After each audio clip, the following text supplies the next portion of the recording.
Midőn az est, lágyon takaró, fekete, síma, bársony takaró, melyet terít egy óriási dajka, a féltett földet lassan eltakarja, s oly óvatosan, hogy minden fűszál lágy leple alatt egyenesen áll, és nem kap a virágok szirma ráncot, s a hímes lepke kényes dupla szárnyán nem veszi a szivárványos zománcot, és úgy pihennek el, lepelnek árnyán, e könnyű, síma, bársonyos lepelnek, hogy nem is érzik el lepelt tehernek. Olyankor bárhol járja nagy világban, vagy otthon ülhet barna búszszobádban, vagy kávéházban bámészan vigyáz, hogy gyújtják sorban a napfényű gázt, vagy fáradtan domboldalán ebeddel nézzed a lombon át a lusta holdat,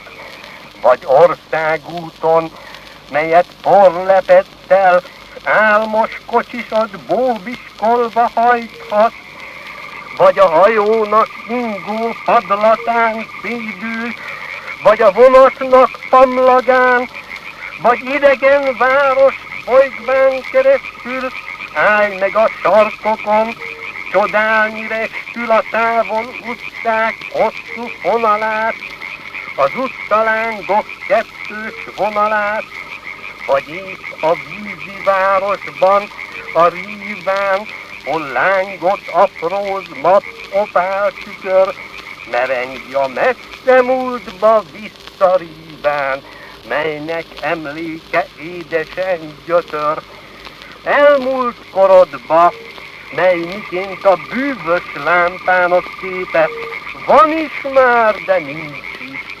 melynek emléke sose lehet hűvös,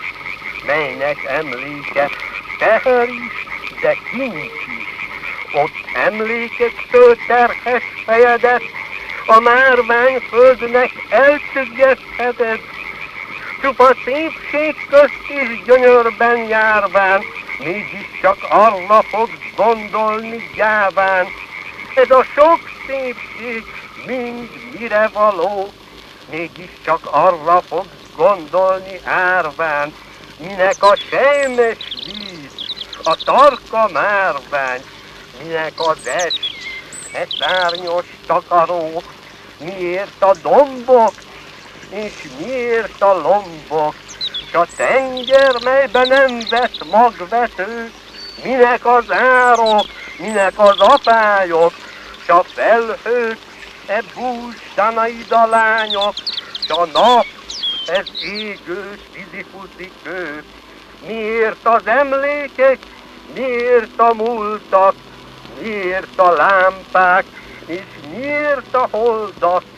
miért a végét nem lelő idő.